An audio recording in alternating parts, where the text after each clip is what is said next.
और इस वक्त की बहुत बड़ी खबर, मैं सीधा पॉइंट पे आना चाहता हूं।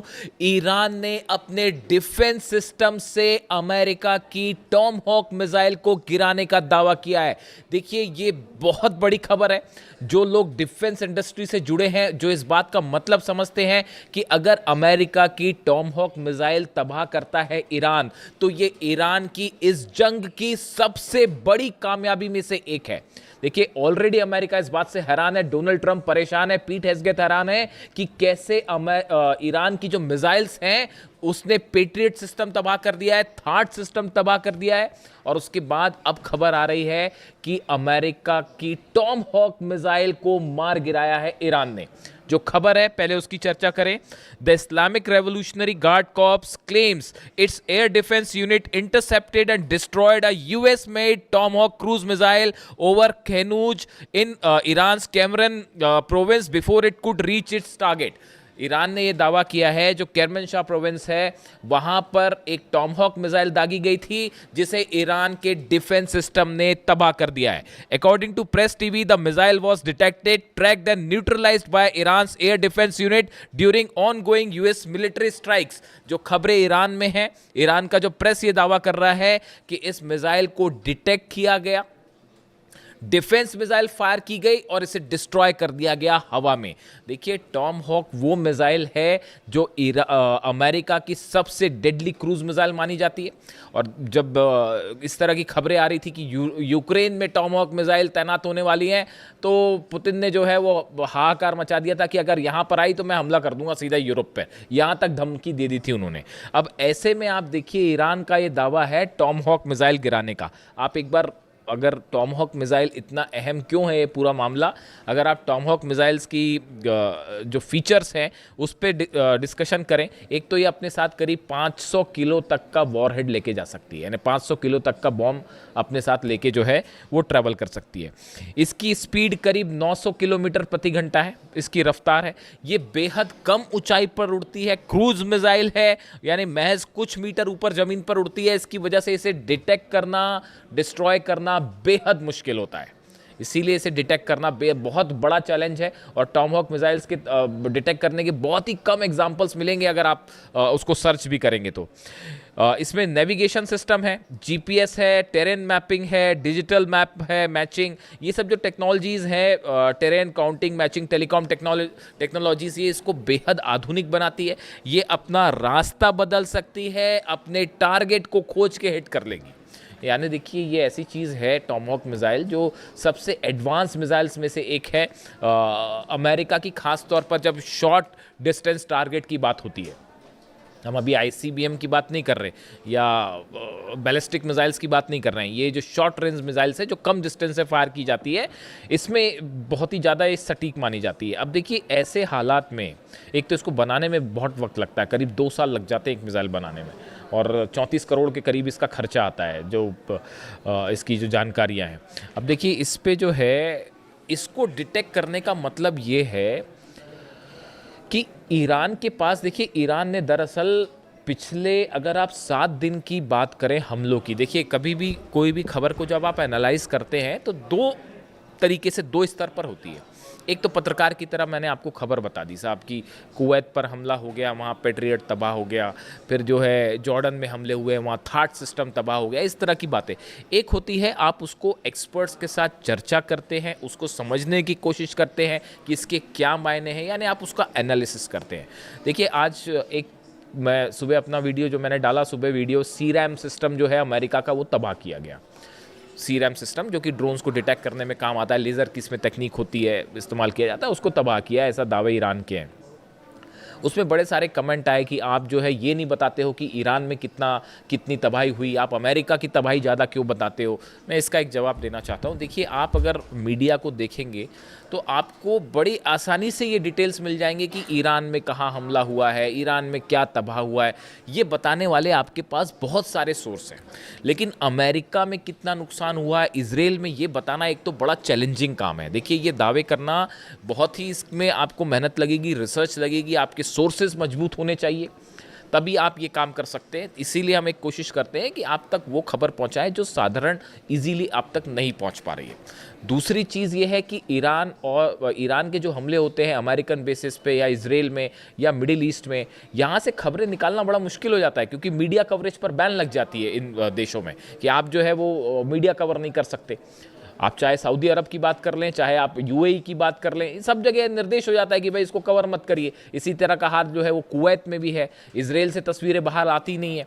तो इन हालात में यहाँ से खबरें निकालना बड़ा मुश्किल होता है, लेकिन उसके बावजूद हम ये कोशिश करते हैं। इसीलिए ज़्यादा खबरें ये होती हैं कि ईरान ने कितना नुकसान पहुंचाया, बात नंबर 1। बात नंबर 2, कई बार आप सिर्फ खबर ही नहीं बताते हो, आपको स्टैंड भी लेना पड़ता है कि क्या चीज़ सच है, क्या चीज़ सही है, क्या चीज़ गलत है। अगर 168 बच्चियों पर टॉमहॉक मिसाइल से हमला होगा तो उसकी आलोचना भी होगी। वो मैं सिर्फ खबर ही नहीं दूंगा, उसकी आलोचना भी करूंगा, और जितनी हो सकती है उतनी करूंगा, क्योंकि आप सिर्फ हर बार सिर्फ एक खबर देने तक सीमित नहीं रह सकते। आपको ये भी बताना होगा कि क्या चीज़ सही हो रही है। अगर बच्चे मर रहे हैं फिलिस्तीन में तो उसको बोला जाएगा कि ये जेनोसाइड है साहब।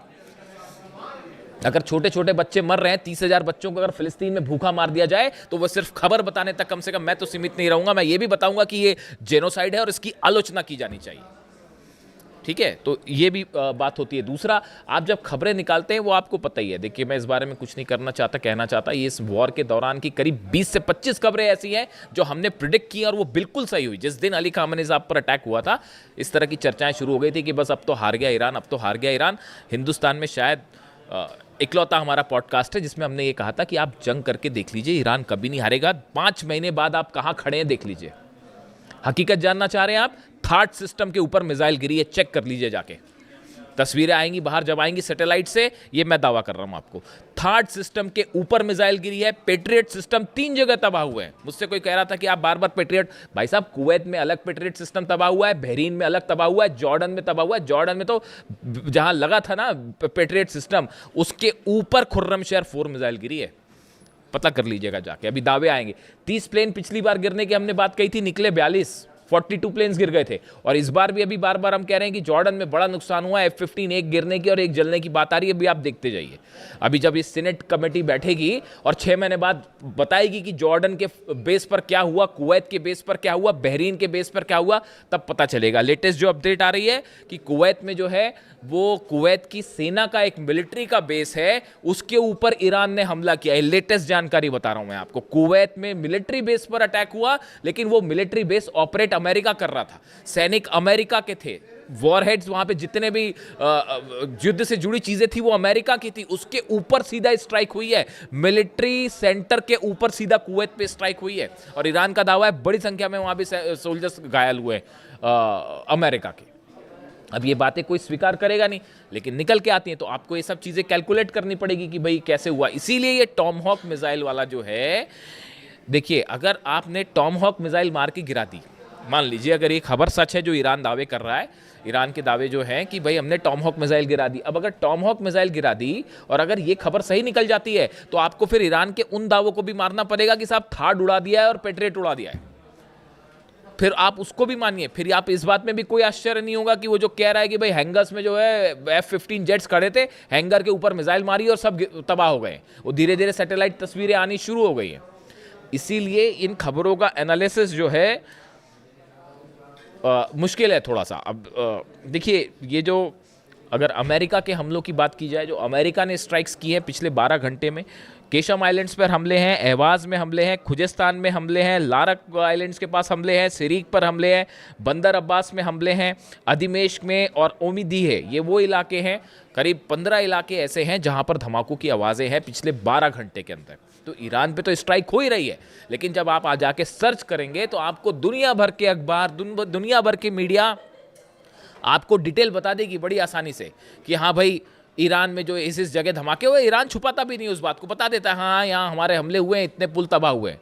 आपको ये बात कौन बताएगा कि जॉर्डन में कितने बेस तबाह हुए हैं अमेरिका के, कुवैत में कितने बेस तबाह हुए हैं, बहरीन में कहाँ कहाँ मिसाइल्स गिरी है, अमेजॉन के डेटा सेंटर पर हमला हुआ, आज खोल के देख लीजिए पूरी खबरें क्या है। मिसाइल गिरी, उसके 15 मिनट के अंदर हमने खबर अपलोड कर ली थी, परसों का मेरा वीडियो उठा के देख लीजिए आप। अमेजॉन का डेटा सेंटर हिट हुआ था 15 मिनट के अंदर, जबकि मैं तो पॉडकास्ट कर रहा हूं। और देखिए ये सब दावे सच साबित होंगे। थर्ड सिस्टम, मुझसे कई कमेंट्स पे सवाल उठ रहे थे कि ये कैसा हो सकता है, कैसे हो सकता है। पेट्रियट सिस्टम तबाह हुआ है, थर्ड सिस्टम तबाह हुआ है, जेट्स कई जलने की खबर है, और अब ये है ये टॉमहॉक वाले जो ये अभी दावे के लेवल पे है। इसको वेरीफाई करने में टाइम लगेगा, है या नहीं है, टाइम लगेगा, लेकिन ये दावा चूंकि है और बहुत बड़ा दावा है, तो टॉमहॉक मिसाइल को मार गिराना आसान बात नहीं है। अब इसके अलावा देखिए 13 दिन में 55 लोगों की मौत है ईरान में। ये ईरान की तरफ से कहा गया है कि ये जो 13वीं दिन की स्ट्राइक हुई बीती रात, इन 13 दिनों में ईरान में 55 लोगों की मौत हो गई है। और अब देखिए हमले जो हो रहे हैं वो सेंट्रल ईरान पे हो रहे हैं। आप इस बात को समझिए। पहले दो कोशिशें चल रही हैं डोनाल्ड ट्रंप की तरफ से, अमेरिका की तरफ से। एक, हॉर्मूज के आसपास हमले किए जाएं। पहले इन्होंने कोशिश की कि मेन लैंड से हॉर्मूज को हम अलग कर दें। 11 दिन तक जो बमबारी थी उसकी कोशिश ही यही थी। ये शायद चाहते थे ग्राउंड ऑपरेशन करें, और वो एक कोशिश थी कि भाई बंदर अब्बास हो गया, केशम हो गया, लारक आइलैंड हो गया, सिरिक हो, इन सब का हम मेन लैंड ईरान से कनेक्शन तोड़ दें। इसलिए पुल तोड़ रहे थे बम गिरा के। वो पुल तोड़ दे रहे हैं, वो 6 घंटे के अंदर साहब पुल बना दिया फिर से। ऐसी भी तस्वीर आई है। बंदर अब्बास के पास एक पुल पर हमला हुआ और वो पुल गिरा, मेन कनेक्शन लाइन थी, वो जैसी गिरी उसके वो अमला वहाँ खड़ा हो गया, तुरंत जाके उसको बनाने में जुट गया। ऐसी ईरान थोड़ी ना। आप खुद सोचिए इस बात को, जो मेरे पे सवाल उठा रहे हैं, जरा वो इस बात को सोचें। दुनिया में इजराइल की आर्मी और उसकी ताकत आप जानते ही हैं। अमेरिका के पास आप हथियार देख लीजिए, अरब देशों, इन सब से एक देश मुल्क लड़ाई कर रहा है पिछले 5 महीने से। और आप क्या कर पाए? आप क्या ईरान में कब्जा कर पाए, कदम रख पाए? डर रहे हैं अभी भी डर है साहब कि अगर वहाँ कदम रखेंगे तो पता नहीं क्या होगा। इसी वजह से ऑपरेशन नहीं हुआ। वो एयर स्ट्राइक्स होती रही, लेकिन ये जो ग्राउंड ऑपरेशन वाला प्लान है फिर कैंसिल हो गया। ये कोशिश कर रहे थे केशम आइलैंड पे और या फिर अबू मूसा आइलैंड पे या ऐसे किसी आइलैंड पर कब्जा करने की, लेकिन वो हो नहीं पा रहा है। क्यों? डर रहे साहब हमला कर। वो तो जो छोड़िए, वो तो ऐसा ठोक रहे हैं। हॉर्मूज में एक जहाज़ गिरने की तस्वीर देखी आपने? वो हॉर्मूज में अभी जब कंफर्म हो जाएगा तो मैं बताऊंगा क्या। अभी ये कंफर्म नहीं है कि कौन सा जेट गिरा है। अमेरिका का एक जेट हिट किया गया है हॉर्मूज के आसमान में, उसके गिरते हुए और आग लगती हुई तस्वीरें हैं। अब वो कौन सा है, वो इनका वो महंगा वाला ड्रोन, क्या नाम है उसका, वो ड्रोन है या कोई F-15 तो नहीं हिट हो गया, इस तरह की भी खबरें हैं। अब अभी वो सच्चाई जब होगी तब सामने आएगी। MQ-9 रिपर ड्रोन तो ऐसे गिर रहे हैं जैसे बच्चे मार के गिरा देते हैं, पतंगों को गिरा देते हैं, खींच के काट देते हैं, वैसे रिपर ड्रोन्स गिर रहे हैं। पता नहीं कितने अरब का है वो। तो अब वो रिपर ड्रोन गिरा है या फिर F-35 F-15 जो है वो फिर से डाउन हो गया है हॉर्मूज में। उसकी तस्वीरें हैं, अब देखना पड़ेगा उसमें सच्चाई क्या है। और वो लाल सागर के आसपास जो है, अलग से वीडियो कर दूंगा मैं, वो लाल सागर के आसपास ईरान ने अपनी बैलिस्टिक मिसाइल तैनात कर दी है। वहाँ सिर्फ हूती का खेल नहीं है वहाँ पे। तो बड़ी सीधी सी बात है, हूती मतलब पीछे रूस बैक कर रहा है, ईरान बैक कर रहा है हूतीस को। और 2 अरब के 2 जहाज़ ठोकने का मतलब है अभी क्यों नहीं हुआ हमला? अब तक कर देते हमला, सऊदी अरब हमला कर देता। और ईरान ने अपनी मिसाइल्स लगा रखी हैं वहाँ पे कि यमन पर हमला करोगे तो ये लो नतीजा। अब ये डोनाल्ड ट्रंप जो कह रहे हैं, जो नया बयान आया है कि बड़ा ही मतलब मैसिव अटैक करने वाले हैं और ईरान पर ऐसा हमला होगा कि बिल्कुल तबाही मच जाएगी, ईरान ने भी उसकी तैयारी कर ली। कि आप पिकेक्स माउंटेन पर देखिए कहानी क्या है, जो मेरे को समझ में आई अब तक बात। ये जंग बहुत ज़्यादा तो नहीं खींच सकते डोनाल्ड ट्रंप, ये बात तो तय है। बड़ा नुकसान हो रहा है अमेरिका को, ईरान से कई गुना ज़्यादा नुकसान हो रहा है अमेरिका को, समझ रहे हो आप? तो ये ज़्यादा दिन जंग खींचेंगे नहीं, मुझे ये लगता है। पता नहीं, अभी मैं समझ पा रहा हूँ जितना, कि डोनाल्ड ट्रंप का प्लान ये है। आप इस बात को याद रखिएगा, अगर ऐसा हो जाए ना तो हम फिर बात करेंगे कि वो दावे भी याद रखने पड़ते हैं, कई बार बताना भी पड़ता है, क्योंकि बड़ी भ्रमित खबरें आती हैं, भ्रम फैलाने वाली खबरें आती, तो उसके बीच में कोई दावा करना बड़ा ही मतलब उसका काम होता है। तो अभी मुझे ये लग रहा है कि ये पिकेक्स माउंटेन पर हमला होगा। ईरान के जो बचे हुए न्यूक्लियर ठिकाने हैं, हो सकता है पिकेक्स माउंटेन पे भी बंकर बस्टर बम से हमला हो सकता है। 2 बेस हैं ब्रिटेन के जहां हलचल हो रही है, B-1 B-2 बॉम्बर्स की, डिएगो गार्सिया में भी हलचल हो रही है, उस पर भी अलग से बात करेंगे। और रॉयल एयरफोर्स का जो दूसरा बेस है, वहाँ पर भी जो है B-1 बॉम्बर्स वहाँ से टेक ऑफ कर रहे हैं। इस तरह की खबरें आ रही हैं। अब इस सूरत में bunker buster bumps GBU-72 bumps तैयार है। अब ऐसा लगता है कि अमेरिका पिकेक्स माउंटेन पर हमला करेगा, और हमला करने के बाद वही बात कही जाएगी कि जैसे इन्होंने नतांज, फोर्दो और इस्फहान के लिए कहा कि वी हैव ऑब्लिटरेटेड देम, मतलब हमने ईरान का एकमात्र परमाणु अड्डा बचा था पिकेक्स माउंटेन के नीचे, हमने उसको भी तबाह कर दिया और अब हम यहाँ से जा रहे हैं वापस। ये प्लान है साहब अमेरिका का।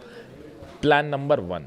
और प्लान नंबर 2 है बड़ी जंग करी जाए, लंबी जंग करी जाए, लेकिन इसकी बहुत बड़ी कीमत चुकानी पड़ेगी डोनाल्ड ट्रंप को। अब वो हिम्मत कर पाएंगे नहीं कर पाएंगे वो आप जानो। ईरान तो तैयार खड़ा है, ईरान कह रहा है आप आइए हमला कर लीजिए, 2 करना है कर लीजिए।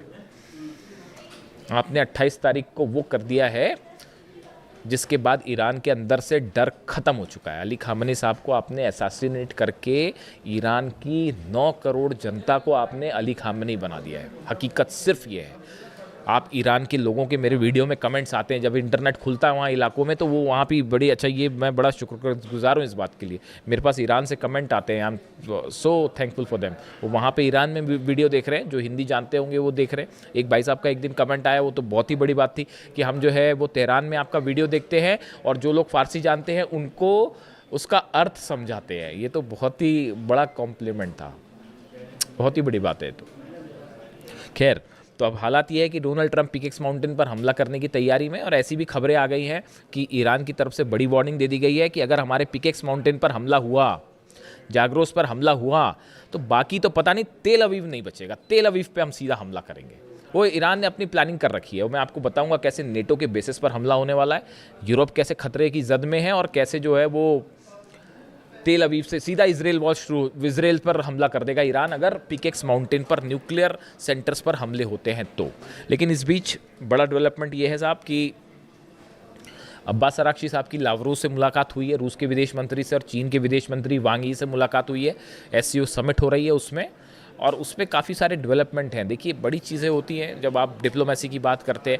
देखिए, जितनी लंबी जंग उतनी बड़ी ईरान की जीत, हकीकत यही है। तो अब ये रूस का क्या कहना है, चीन का क्या कहना है, ये सब चीज़ें तय करेंगी कि आगे क्या होने वाला है। लेकिन फ़िलहाल जहाँ से बात शुरू की थी कि अगर वाकई ईरान ने टॉमहॉक मिसाइल गिरा दी है, तो ये तो ईरान ने वाकई गजब कर दिया है।